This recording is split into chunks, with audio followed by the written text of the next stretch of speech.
I never thought I'd be the kind of guy who checks his phone at midnight, waiting for a text that says she's on her way home. But there I was, sitting on the couch, TV playing something I wasn't watching, a glass of whiskey sweating on the table. The clock ticked past 11:43 p.m., and my wife, Melissa, still hadn't come back from her girls' night. We'd been married 9 years.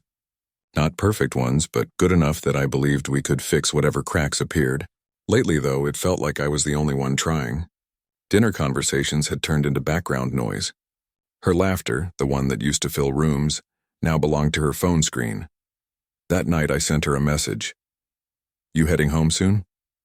15 minutes later she replied, "Staying at a friend's, don't wait up." Something in my chest went cold, not because of the words, but because of how easily she said them. No explanation, no warmth, just a flat sentence that told me everything she wasn't saying. I stared at the text for a while, thumb hovering over the keyboard. Then I typed, "Hope his couch is comfy." I didn't expect her to call, but the phone rang, once, then again and again. 10 missed calls later, I just sat there, watching her name light up the screen like an alarm I refused to turn off. When I finally answered, her voice came out sharp. Shaky.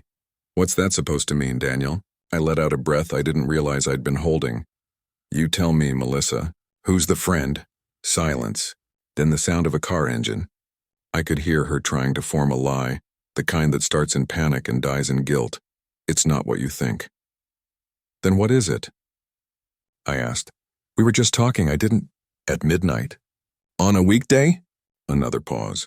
The kind where you hear truth hiding behind the noise. She hung up. That was the first time in 9 years she hung up on me. I didn't sleep that night.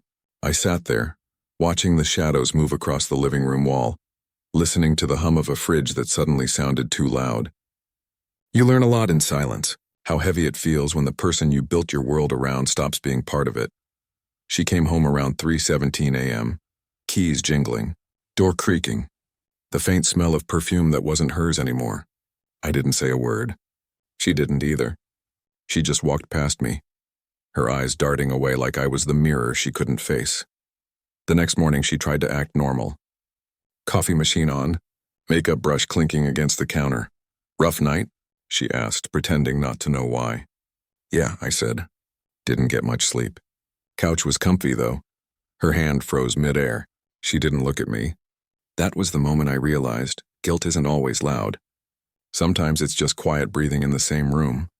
The next few days were a blur of polite conversations that meant nothing.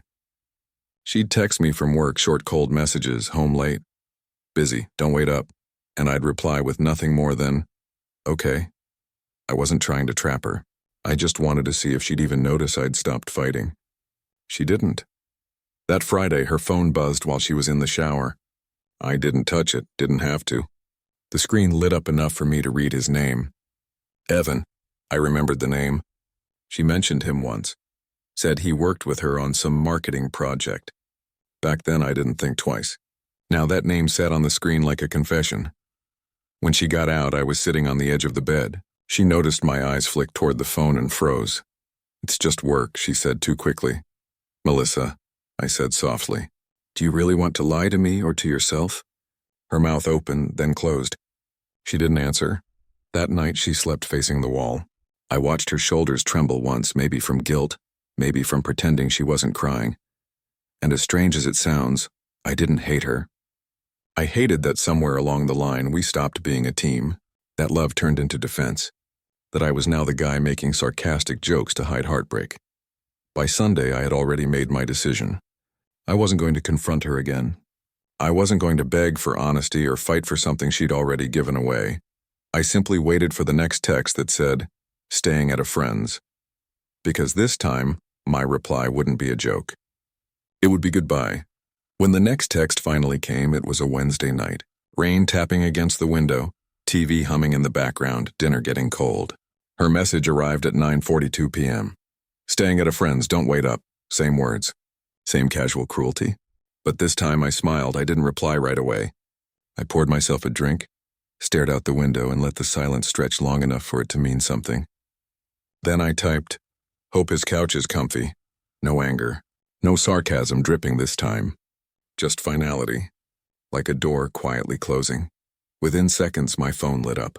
Call after call after call. I didn't pick up.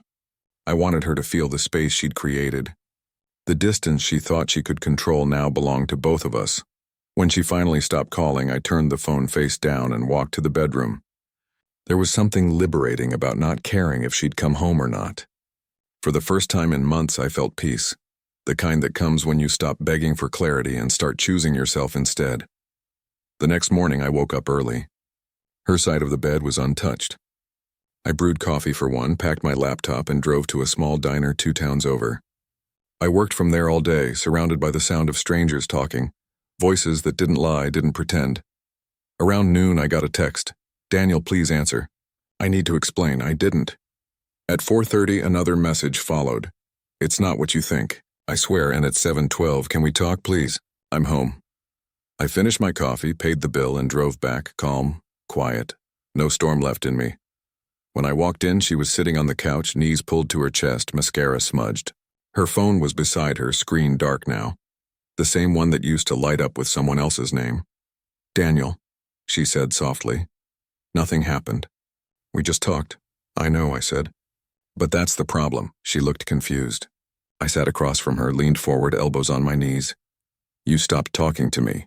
You gave your honesty, your laughter, your stories, all the things that made us us, to someone else.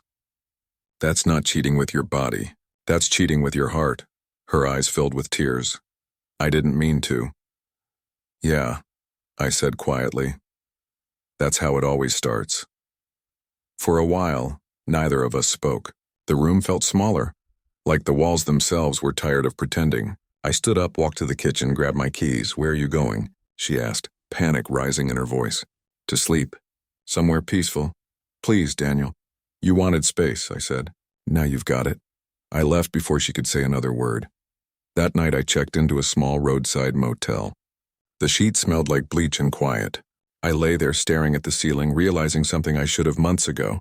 Sometimes love doesn't end with yelling or slamming doors. Sometimes it just fades until silence feels safer than trying. 2 days later, she showed up at my workplace. Her eyes were swollen, her voice shaking. "Daniel, can we please talk?" I wanted to say no, but a part of me, the part that still remembered who we used to be, let her sit down. She started explaining, crying, apologizing, words tripping over each other. I listened, not because I wanted to fix it, but because I wanted to remember how it felt to stop trying. "It didn't mean anything," she said. "Then why did you risk everything for it?" She didn't answer, just looked down, fingers trembling. "I made a mistake," she whispered. "No," I said. "You made a choice. A mistake is forgetting an anniversary. A choice is texting someone else while your husband waits at home." That broke her. I didn't yell. I didn't curse. I just stood up, looked her in the eyes, and said, "You wanted freedom. I'm giving it to you." 3 weeks later, the divorce papers were signed. No drama, no fighting. Just ink on paper and memories fading like old photographs. Friends asked if I was okay. I told them the truth, yeah, finally.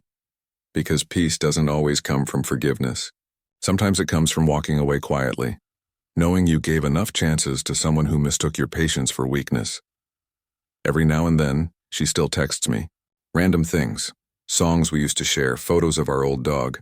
Apologies that sound rehearsed. I don't reply. Not out of anger, but because some conversations are meant to end. I still keep the last text she sent that night. "Staying at a friend's. Whenever I read it now, I don't feel pain. I feel clarity. Because I finally understood that I wasn't losing her. She was losing the version of me that still waited for her to come home. And that, I realized, was the most comfortable thing I'd ever slept on.